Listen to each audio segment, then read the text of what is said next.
สหายกี่แก้วไข่คำพิทูลเลขาธิการศูนย์กลางภาคหัวหน้าคณะโฆษณาอบรมศูนย์กลางภาคต้อนรับการเข้าเยี่ยมคำนับของคณะผู้แทนพรรคคอมมิวนิสต์จีน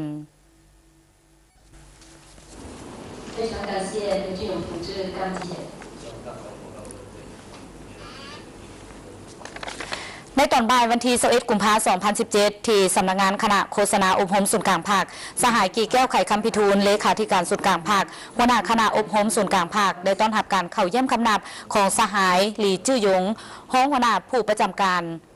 คณะเวียกงานองค์การอ้อมข้างศูนย์กลางภาคคอมมิวนิสต์จีนพร้อมด้วยคณะที่ได้มาเยี่ยมยามและปาฐกถาอยู่สาธารณรัฐประชาธิปไตยประชาชนลาวแต่วันที่21 ถึง 24 กุมภาพันธ์ 2017 ตามแผนแลกเปลี่ยนคณะผู้แทนระหว่างพรรคประชาชนปฏิบัติลาวและพรรคคอมมิวนิสต์จีนประจำปี 2017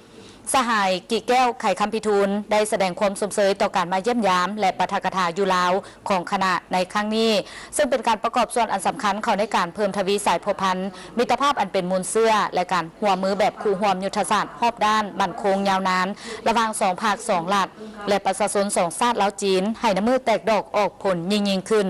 พร้อมทั้งได้แสดงความสมเสยต่อผลสำเร็จอันใหญ่หลวงและรอบด้านในภารกิจการสร้างสรรค์พัฒนา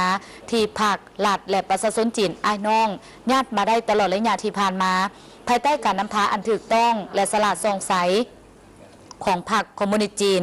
โดยเฉพาะผลสำเร็จของกองประชุมครบคณะครั้งที่ 6 สมัยที่ 18 ของพรรคคอมมิวนิสต์จีนก็คือผลสำเร็จในการจัดตั้งผันขยายมติกองประชุมใหญ่ครั้งที่ 18 ของพรรคคอมมิวนิสต์จีนและแผนพัฒนาเศรษฐกิจสังคม5 ปีครั้งที่ 13 ของสาธารณรัฐประชาชนจีนในระยะที่ผ่านมาพร้อมนั้นสหายกี่แก้วไข่คำพิทูลยังได้แสดงความสมเสยต่อการมาปาฐกถาของคณะในครั้งนี้ซึ่งได้เป็นโอกาสอันดีให้สมาชิกพรรคพนักงานของลาวในการเข้าใจและรับรู้เกี่ยวกับบทเรียนของพรรคคอมมิวนิสต์จีนในการก่อสร้างพรรคนักแน่นการคุ้มครองพรรคบริหารประเทศและบทเรียนด้านอื่นๆของพรรคคอมมิวนิสต์จีน